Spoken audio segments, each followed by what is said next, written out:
चलिए, मंगलवार का दिन है, इस ट्रेडिंग वीक का डे 2। कल के मार्केट एक्शन पे बाद में आता हूं, पहले आज के सेशन के क्या की ट्रिगर्स हैं, अहमियत है, वो समझा देता हूं।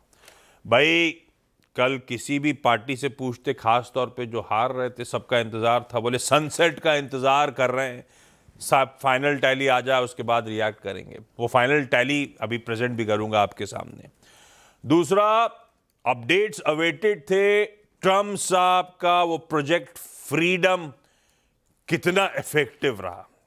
कल सुबह मिडल ईस्ट में सुबह से वो प्रोजेक्ट फ्रीडम का आगाज होना था, पर उस बीच तो मामला कुछ उल्टा ही हो गया है। अभी उस पर आएंगे, उन डेवलपमेंट्स पे। थोड़ी सी वेस्ट एशिया क्राइसिस थोड़ी सी बढ़ती हुई, कल और आज के बीच में कहानी थोड़ी सी बिगड़ गई है। दोनों पे बातचीत कर लेंगे। आज मंगलवार है, निफ्टी 50 के वीकली कॉन्ट्रैक्ट्स की एक्सपायरी की तैयारी करनी है। लक्ष्मण बता रहे थे कल कि आज शाम 5 बजे कैबिनेट की एक बैठक शेड्यूल्ड है। आई एम श्योर कुछ ही देर बाद वो अपडेट भी आ जाएगा लक्ष्मण की तरफ से, क्या हो सकता है उस कैबिनेट मीट में। एक रिजल्ट हैवी डे है, जो प्रोड्यूसर साहब ने बढ़िया तरीके से आपको एक्सप्लेन भी करा। 2 निफ्टी, लार्सन एंड टूब्रो और महिंद्रा एंड महिंद्रा, और 5 वायदा बाजार की कंपनीज हैं जिनके नंबर्स का इंतजार है। वो आएंगे इवेंट्स कैलेंडर पे, तो डिटेलिंग सब कर दूंगा।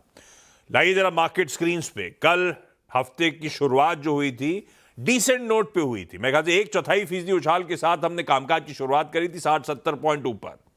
उसके बाद स्क्रीन पे मोमेंटम पिकअप हुआ, एक समय 1.25% के गेन्स थे, ऑलमोस्ट 290-300 पॉइंट के उछाल के साथ भारतीय बाजार कामकाज कर रहे थे, 24,300 के आसपास पहुंचे। वहीं से फिर वो मुनाफा वसूली का दबाव हावी हुआ। एक समय तो एकदम फ्लैट थे, महज 7 पॉइंट ऊपर रह गए थे।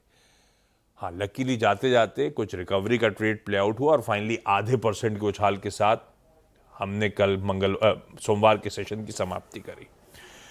ले दे के भाई साहब, वो रेंज बाउंड बायसनेस जिसकी अपन कल सुबह चर्चा कर रहे थे, जस का तस वैसी ही स्क्रीन है। वो अपने इंपॉर्टेंट रेजिस्टेंस क्लस्टर पे आके मामला अटक रहा है, सप्लाई देखने को मिल रही है 24,300 के इर्द गिर्द। लकीली हो ये रहा है, इंपॉर्टेंट वो सपोर्ट जोन्स के आसपास बकायदा डिमांड भी आ रही है। थर्सडे को हमने देखा था 23,800 से घूमे थे, और कल भी 24,000 के जोन से फाइनली जब मूव आया, 0.5% का उछाल आया, तो वही 24,000 के लेवल से आसपास से आया। तो दायरे में फंसा हुआ है। खैर, गिफ्ट निफ्टी के संकेत स्क्रीन पे रखिएगा, फिर मामला गड़बड़ाएगा। 250 पॉइंट दबाव के साथ मंगलवार के एक्सपायरी डे की हम शुरुआत करने जा रहे हैं, 2/3-3/4% प्रेशर के साथ। हमारे एशियन पियर्स चाइना और जापान कल भी छुट्टी पे थे, आज भी उनकी छुट्टी कंटिन्यू कर रही है। चाइना लेबर की इज्जत कर रहा है, जापान तो बहाने ढूंढ लेता है नई नई छुट्टियों के। और साथ में मेरे ख्याल से दक्षिण कोरिया के मार्केट्स भी बंद हैं। बाकी जो खुले हुए हैं वो मिला जुला सा रुझान आपकी स्क्रीन पे। तो एशिया से ज्यादा क्यूज है नहीं। लाइए यूएस के बाजार। फिर हम जब कल सेशन की समाप्ति कर रहे थे, यूएस के फ्यूचर्स 1/4% लाल से 1/4% हरे के बीच में थे। मिला जुला रुझान था, पर प्रेशर माउंट कर गया। इवेंचुअली 1/4 से 1.25% के दबाव के साथ कल तीनों बेंचमार्क ट्रेड कर रहे थे, और आज सुबह के फ्यूचर्स पस्त नजर आएंगे आपको।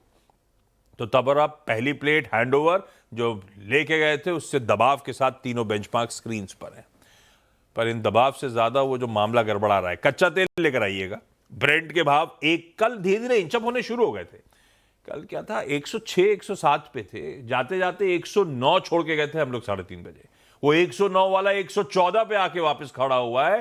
तो मामला कुछ गड़बड़ाया है। क्या क्या गड़बड़ा गया है, हुआ